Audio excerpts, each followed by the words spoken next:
PDP छोड़ Bharatiya Janata party में शामिल हुए पूर्व एमएलसी सुरेंद्र चौधरी ने आज नेशनल कॉन्फ्रेंस का दामन थाम लिया। मादरे मेहरबान की 23वीं पुण्यतिथि पर आयोजित एक कार्यक्रम के दौरान सुरेंद्र चौधरी नेशनल कॉन्फ्रेंस के उपाध्यक्ष उमर अब्दुल्ला की मौजूदगी में नेशनल कॉन्फ्रेंस में शामिल हो गए। इस अवसर पर उमर अब्दुल्ला और नेशनल कांग्रेस के वरिष्ठ नेताओं ने अपने समर्थकों सहित नेशनल कॉन्फ्रेंस में शामिल हुए सुरेंद्र चौधरी का जोरदार स्वागत किया। हमारे लिए बहुत ये न सिर्फ एक अहम दिन रहा है बल्कि एक बहुत खुशकिस्मत दिन रहा है। एक तरफ से हम उस महान हस्ती मेरी दादी, जिनको प्यार से जम्मू कश्मीर के लोगों ने मादरे मेहरबान का खिताब दिया, हम उनको याद कर रहे हैं, उनकी बरसी है। उसके साथ साथ जिस दिन का हम 5 अगस्त 2019 से इंतजार करते आए हैं कि कब सुप्रीम कोर्ट में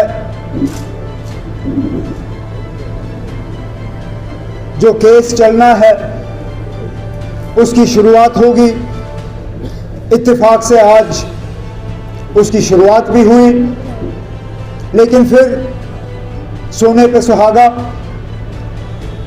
हमारे एक साथी जिनकी सियासी शुरुआत इसी तंजीम में हुई, जो फले फूले इस तंजीम में, फिर कुछ गलतफहमियां हुई, थोड़ी देर के लिए हमसे अलग हुए,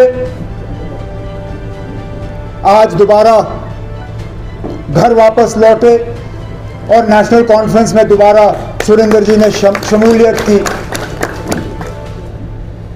ढंढोरा पीटने में उसके साथ ये भी कहते ना कि उस मीटिंग को वहां करने के लिए आपने श्रीनगर के लोगों को घर में कैद रखा, आपको बाकी मुल्क से पता नहीं कितने और हजार वहां पे फौज तैनात करनी पड़ी। एक एक जो बाहर से मेहमान आया उनको 2-2, 3-3 बुलेट प्रूफ गाड़ियां, अरे वो भी लिखते आप, फिर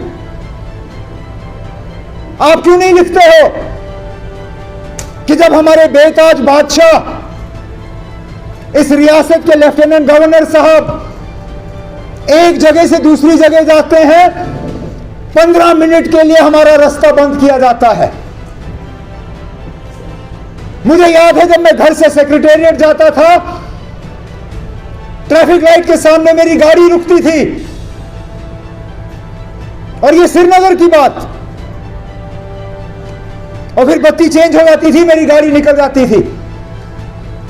मेरे मिनिस्टर ट्रैफिक लाइट पे रुकते थे। यहां आज हाल ये है कि जब हमारे लेफ्टिनेंट गवर्नर साहब कहीं जाते हैं तो जितना वजीर आजम के लिए दिल्ली में रास्ता बंद होता है, उससे कई गुना ज्यादा श्रीनगर में हमारे लेफ्टिनेंट गवर्नर के लिए रास्ता बंद किया जाता है। मैंने खुद गिने गाड़ियां। नहीं, शेम नहीं ना, इनकी मजबूरी है, मजबूरी है, क्योंकि हालात ठीक नहीं है, डरे हुए हैं। इसके बिना वो घर से निकलने के लिए तैयार नहीं। बदकिस्मती उनके मेरे घर के सामने से गुजरना पड़ता है। टू टू टू टू टू टू मैं साइरन सुनता हूं, कहता हूं मैं देखता हूं कौन गुजर रहा है। यकीन माने, पहले 4 मोटरसाइकिल एक के बाद एक, टू टू टू टू, तेरा रास्ता बंद करने का टाइम आ गया, बंद। उसके बाद जीपों में हाथ यूं यूं, टू टू टू टू, रुको। बेचारा जिसकी गाड़ी साइड पे पार्क हुआ हो, उसको तो कहते हैं हटाओ हटाओ गाड़ी यहां से, चलो यहां पार्किंग नहीं। जो स्कूल के बाहर अपने बच्चों को उठाने के लिए इंतजार कर रहे हैं, किसी की मां, किसी की बहन, किसी का ड्राइवर, कहते चलो हटो, हट, ले जाओ गाड़ी। सारा रास्ता साफ करके उसके बाद फिर 4 गाड़ियां, फिर कहीं बीच में छुपाई हुई गाड़ी एक, जिसमें हमारे एलजी साहब फिर निकल जाते हैं। अब एक तरफ से तो आप सुप्रीम कोर्ट में कहते हो कि हालात बिल्कुल ठीक हैं, अगर हैं तो जो आपने श्रीनगर में ये साइकिल सजाए हुए हैं, जरा उन पे बैठ के सवारी करिए ना, उन पे बैठ के घूमिए। मैं मानूं हाँ जनाब हालात इतने ठीक हैं कि जो एज चीफ मिनिस्टर मैं नहीं कर सका, मैं गाड़ी में बैठता था, आज हालात इतने ठीक हो गए हैं कि हमारे एलजी साहब आप साइकिल पे बैठ के बिना ज्यादा सिक्योरिटी के 10 आगे 2-4 बंदे तो होंगे ही होंगे, लेकिन इतने वो अब ठीक समझते हैं हालात को कि वो गुजरने के लिए तैयार हैं। अब मुझे बताइए ना, अब सच क्या है? क्या सच वो है जो आपने सुप्रीम कोर्ट में लिख के दिया, या सच वो है जो हम जमीनी सतह पे देखते हैं? आज मुझे खुशी है कि रास्ते बड़े भटके, लेकिन आखिर मुझे वापस अपने घर में आना पड़ा और आज अपने घर में आया हूं। इसलिए मेरी कोई पार्टी में ये ज्वाइनिंग मत समझिए, मेरी आज ये घर वापसी है।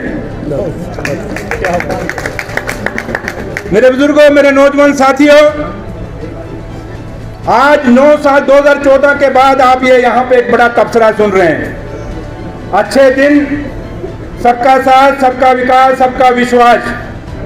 ना साथ दिखा, ना विश्वास दिखा और ना विकास दिखा।